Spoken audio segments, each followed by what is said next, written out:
नमस्कार दोस्तों, तैयारी के इस प्यारी सी सेशन में आप सभी का तहे दिल से स्वागत है। आज का हमारा मुद्दा है कि रेलवे में नई वैकेंसी को लेकर के कि नई वैकेंसी कब तक में आपको देखने को मिल सकती है, क्योंकि इस देश का लाखों स्टूडेंट, लाखों युवा बेरोजगार घूम रहे हैं और जो बेरोजगार घूम रहे हैं वही इस वैकेंसी का इंतजार कर रहे हैं। क्योंकि जो पहले से रोजगार ले रखा है कहीं ना कहीं या फिर रेलवे में ही उसको सरकारी एम्प्लॉय के रूप में रोजगार मिला हुआ है, वो क्यों इंतजार करेगा इस वैकेंसी की, है ना। तो वैकेंसी उन युवाओं के लिए एक आवश्यकता, एक ज़रूरी चीज़ बन चुकी है जो अनएम्प्लॉयड है आज के टाइम पे, है ना। तो अगर एक्चुअल में आप देखें तो आपको अलग अलग न्यूज़, अलग अलग चैनल्स के माध्यम से, अलग अलग अखबार के माध्यम से आए दिन आपको ये देखने और सुनने को मिलता रहता होगा कि भाई सदन में आज ये बातें उठी, सदन में आज रेलवे से ये डाटा मांगा गया, सदन में आज ये सवाल दागे गए, है ना, रेल मंत्रालय से। तो देखिए एक्चुअल में क्या है कि जो रेल मंत्रालय है ना, ये खुद के बारे में ज़्यादा सोचती है, उसको इस देश के युवाओं के बारे में कोई मतलब नहीं है। और जो हमारी गवर्नमेंट है ना, वो भी खुद के बारे में ही सोचती है, वो उसको आपसे कोई मतलब नहीं है। यदि आपसे मतलब होता तो वो इलेक्शन का इंतज़ार नहीं करता कभी भी, क्योंकि इलेक्शन अपना अलग मैटर है ना, और युवाओं को रोज़गार देना वो एक अलग मैटर है। लेकिन इन दोनों को अब लिंक कर दिया गया है कि वैकेंसी तभी हम रेलवे में रिलीज़ करेंगे जब वो दिन आएगा या फिर वो वर्ष आएगी जिस वर्ष में इलेक्शन होगा। यानी कि इलेक्शन जो है ना, गवर्नमेंट जो है ना, आपके इस वैकेंसी को इलेक्शन के साथ में इन्होंने लिंक कर दिया है कि भाई हम इलेक्शन के टाइम पे ही आपको वैकेंसी देंगे। अब इससे उनको फ़ायदा कुछ होता है ना। अपने फ़ायदे के लिए तो सरकार हमेशा अपने ही फेवर में काम करती है, और उनको फ़ायदा ये होता है कि भाई वो अपने आप को हाईलाइट करते हैं कि भाई हम अपने देश के सभी युवाओं को हम कपड़े और मकान तो दे ही रहे हैं, अब साथ में रोटी भी देंगे, है ना। तो अपने आप को हाईलाइट करने के लिए जिस साल में इलेक्शन होता है उसी साल वैकेंसी आती है। अभी देखिए पिछले डेटा के अनुसार अगर हम बात करें तो 2014-15 में वैकेंसी आई थी, है ना, 15 में, उसके बाद 18 में आई, 19 में उसका एग्ज़ाम हुआ, अब 2023 में आने वाली है। अब देखिए जो भी विद्यार्थी रेलवे की वैकेंसी का इंतज़ार कर रहे होंगे तो ऑब्वियसली बात है कि वो विद्यार्थियों का सपना होगा रेलवे में नौकरी पाने का, तभी तो इंतज़ार कर रहे हैं। तो कहीं ना कहीं रेलवे देखिए आप सभी के साथ खिलवाड़ कर रहा है ना, आप सभी के साथ वो खेल रहा है, ठीक है। बट देखिए यहाँ पर बात ये है ना कि वैकेंसी आएगी कब। नो डाउट कि वैकेंसी नहीं आएगी, वैकेंसी तो 100% आएगी। अगर इलेक्शन 2023 मतलब 2024 में नहीं होती, 2024 के स्टार्टिंग में 2025 में होती, तो फिर हम एक अनुमान भी लगा सकते थे कि अभी इलेक्शन इस वर्ष नहीं है तो वैकेंसी आपको देखने को ना मिले। लेकिन इलेक्शन अभी करंट टाइम में है, इसलिए वैकेंसी भी आपको देखने को ज़रूर मिलेगी, इसमें कोई भी डाउट नहीं है। अब देखिए वैकेंसी का इंतज़ार जो विद्यार्थी, जो युवा कर रहे हैं, है ना, उस वैकेंसी में अपना एक सीट कवर कैसे कर सकते हैं। एक सीट कवर वो तभी करेंगे जब सीबीटी एग्ज़ाम को क्लियर करेंगे। और सीबीटी एग्ज़ाम उनका कैसे क्लियर होगा, जब पूरे सिलेबस पैटर्न्स को वो समझेंगे, है ना। तो देखिए हम इसमें क्या, जो मैथमेटिक्स का सिलेबस है ना, जो पिछले एग्ज़ाम के अकॉर्डिंग जो टॉपिक जिस सब्जेक्ट का ट्रेंडिंग में था, जिस टॉपिक से मैक्सिमम क्वेश्चन देखने को मिले, उस सब्जेक्ट का, उस टॉपिक को मैं आपके सामने खड़ा करूंगा, है ना। तो सिलेबस क्या क्या है आपका, एक है मैथमेटिक्स, दूसरा है जनरल साइंस सामान्य विज्ञान, और तीसरी है रीजनिंग, फिर है जनरल अवेयरनेस, बेसिक साइंस और इंजीनियरिंग, और साथ में है इलेक्ट्रिकल इंजीनियरिंग। इसके सिलेबस को थोड़ा सा हम डिटेल में बात करते हैं, क्योंकि आपका ये सीबीटी एग्ज़ाम है ना। मैंने बोला नो डाउट कि वैकेंसी नहीं आएगी, वैकेंसी 100% आएगी। यूँ समझिए वैकेंसी आपके सामने खड़ी है, क्या आप उस वैकेंसी के लिए तैयार हैं? यदि हाँ तो फिर सिलेबस की ओर हम आगे बढ़ते हैं। सबसे पहले आप देखिए जो सीबीटी फर्स्ट है और सीबीटी सेकेंड है ना, इसमें एक एग्ज़ाम आप सभी का कॉमन होगा, चाहे आप ग्रुप डी के लिए या फिर आप लोको पायलट के लिए एग्ज़ाम देंगे। तो देखिए आप यूँ समझिए कि ALP सॉरी ग्रुप डी नहीं, टेक्नीशियन के लिए, है ना। तो ALP या फिर टेक्नीशियन दोनों का CBT फर्स्ट में क्या पूछा जाता है और क्या पूछा गया था लास्ट टाइम की वैकेंसी में। सबसे पहली बात मैथमेटिक्स।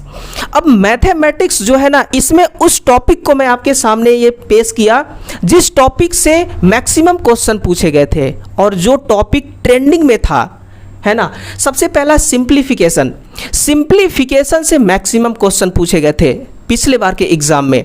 उसके बाद है आपका कोडिंग जियोमेट्रिक, जियोमेट्रिक से भी क्वेश्चन पूछा गया, मेंसुरेशन से भी क्वेश्चन आया आपका, और अर्थमेटिक से भी आया, टिग्नोमेट्री से आया, नंबर सीरीज से, और प्रोबेबिलिटी से, एल्जेब्रा से, रेशियो एंड प्रोपोर्शन से। ये वो टॉपिक हैं, ध्यान से सुनिए, ये वो टॉपिक है जहां से मैक्सिमम क्वेश्चन बनते हैं। अब आपका मैथ का जो सिलेबस है ना, खुद अकेला मैथ का सिलेबस, ये अपने आप में ही बहुत बड़ी सिलेबस है। इसके अलावा भी और सारे टॉपिक्स हैं, लेकिन उन टॉपिक से उतना क्वेश्चन नहीं पूछा गया, और कुछ टॉपिक ऐसे थे जिसमें से एक भी क्वेश्चन नहीं पूछे गए, है ना। ये वो टॉपिक है जहां से मैक्सिमम क्वेश्चन आया। एल्जेब्रा के बाद रेशियो एंड प्रोपोर्शनल, फिर speed, distance and time, number system, profit and loss, लाभ हानि वाली, time and work, interest, percentage और एवरेज। इस टॉपिक को आप बेसिक अपना कवर कीजिए। मैथमेटिक्स का जब बेसिक कवर हो जाएगा, उसके साथ में आपको जनरल साइंस भी सुनते जाइए। वही फिजिक्स, केमिस्ट्री, बायो और साथ में इन्वायरमेंट, है ना। बिल्कुल फिजिक्स आपको देखिए, आप इंजीनियरिंग लेवल की यदि पढ़ाई कर रहे हैं, ITI, डिप्लोमा या बीटेक हो गया, तो आप देखिए फिजिक्स ऑलरेडी आपका टोटल सिलेबस में फिजिक्स है ना। फिजिक्स भी आप पढ़ रहे हैं, बायोलॉजी थोड़ा सा ध्यान दीजिए, साथ में केमिस्ट्री पढ़िए, है ना। क्योंकि आपने यदि आपने ट्वेल्थ में साइंस से अपना 12th कंप्लीट किया होगा तो बिल्कुल आपको दिक्कत नहीं आएगी, क्योंकि आप बायोलॉजी भी पढ़े, आप केमिस्ट्री भी पढ़े और फिजिक्स भी पढ़े, है ना। और ITI कर रहे हैं या डिप्लोमा कर रहे हैं तो एम्प्लॉयबिलिटी स्किल्स में आप एनवायरनमेंट को भी पढ़ रहे हैं। यहाँ से आपका जनरल साइंस कवर हो जाती है ना। और इसमें आपको एक बात ध्यान और रखना है कि बिल्कुल बेसिक चीज़ों को पढ़ना है, डिटेल में आपको नहीं घुसने की आवश्यकता है।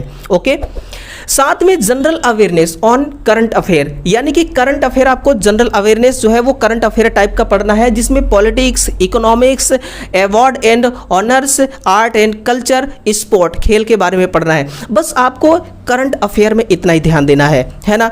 अब देखिए, करंट अफेयर एक ऐसा टॉपिक है, एक ऐसा आपका सिलेबस है ALP का, जो आपको 6 महीने पहले से उसको प्रिपेयर्ड करके नहीं रखना है। 6 महीने पहले या फिर 1 साल पहले ही आपको उसको तैयार करके नहीं रखना है, क्योंकि ये चेंज होती रहती है ना। तो जैसे आपका एग्ज़ाम आता है, महीनों दिन पहले आप इसको पढ़ना स्टार्ट कर दीजिए, आप मैक्सिमम से मैक्सिमम स्कोर कर पाएंगे, ठीक है ना।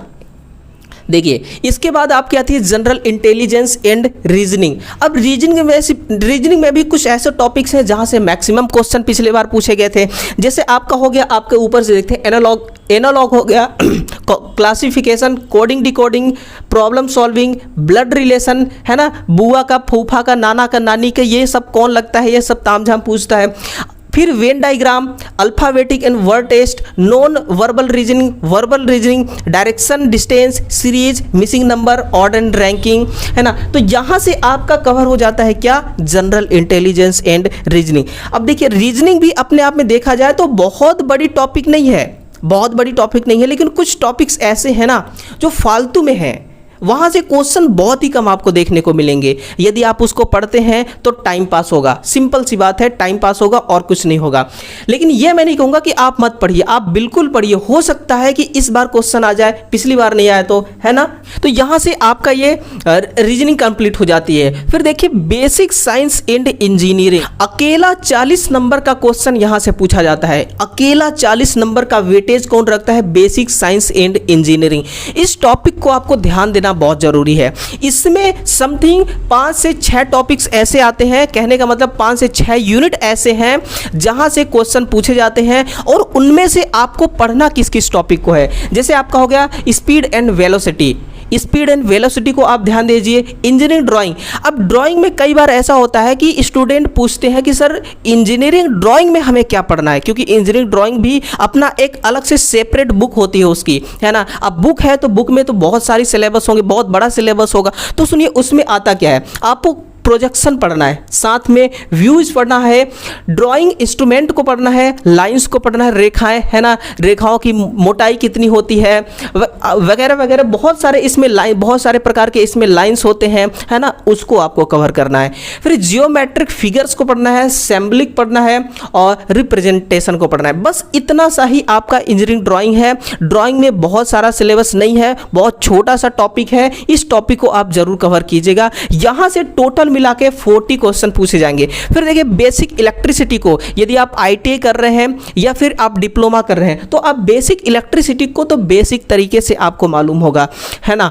वर्क पावर एंड एनर्जी को, एनवायरनमेंट, एजुकेशन को, ऑक्यूपेशनल सेफ्टी एंड हेल्थ को, जो आपके ITI इलेक्ट्रिशियन थ्योरी का सबसे फर्स्ट यूनिट है ना, ये आपको बहुत अच्छे से आना चाहिए। फिर देखिए हीट एंड टेम्परेचर हो गया, यूनिट्स हो गए, और measurement, mass, weight and density, lever and simple machines, IT literacy. ये IT लिटरेसी आपको कहाँ मिलेगा?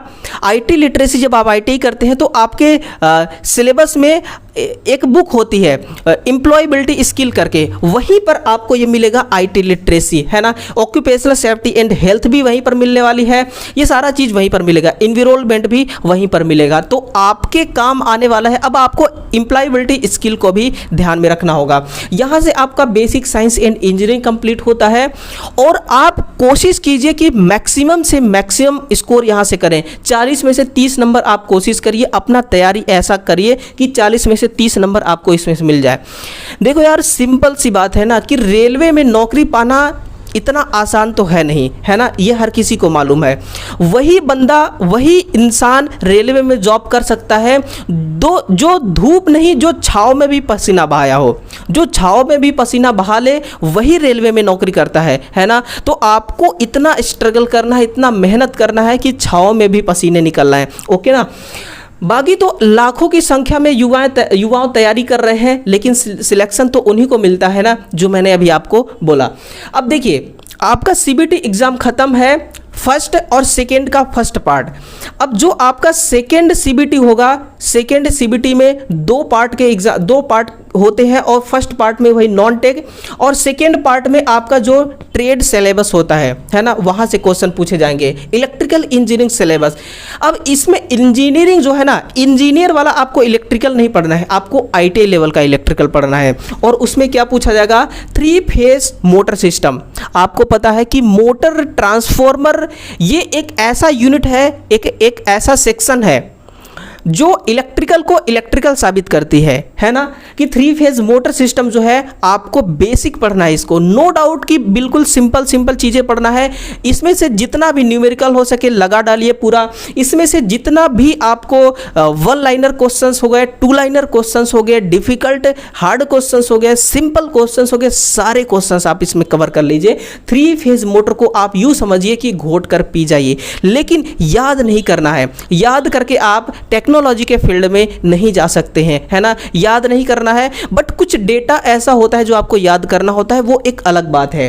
फंडामेंटल इलेक्ट्रिकल सिस्टम को पढ़िए, रोल्स, केबल्स को पढ़िए, इलेक्ट्रिकल लाइट, मैग्नेटिज्म को पढ़िए, क्योंकि मैग्नेटिज्म जो है वो डायरेक्ट मोटर और ट्रांसफार्मर से कनेक्ट है ना। ट्रांसफार्मर देखिए आ ही गया टॉपिक में, मोटर्स भी आ गई। अब मोटर में AC मोटर, DC मोटर, जो भी है दुनिया भर के मोटर सब आपको पढ़ना है।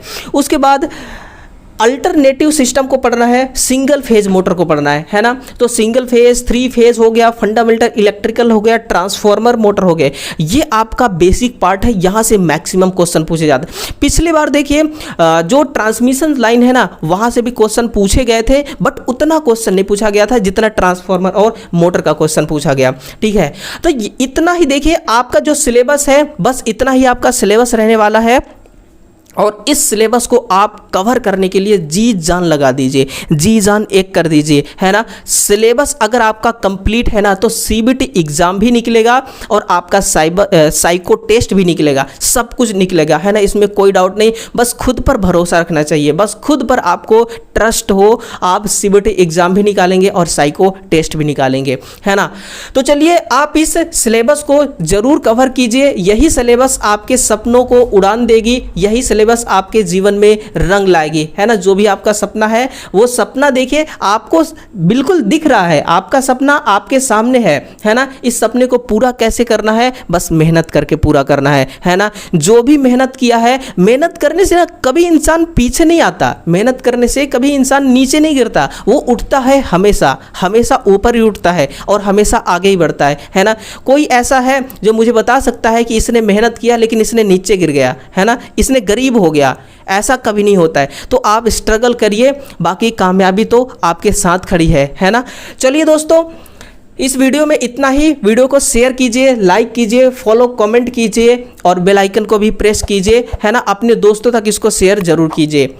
तो चलिए दोस्तों, मिलते हैं कल सुबह 7 बजे फिर से अपने इलेक्ट्रीशियन थ्योरी का जो हम सिलेबस कंप्लीट कर रहे हैं, ऑक्यूपेशनल सेफ्टी एंड हेल्थ का। तो उसी से रिलेटेड क्वेश्चंस मैं आप सभी के सामने लेकर आऊँगा कल सुबह 7:30 बजे। तो वीडियो देखना बिल्कुल मत भूलिए, क्लास में जुड़ना बिल्कुल मत भूलिए, है ना। Okay, love you. फिर से मिलते हैं। Okay, bye bye, take care.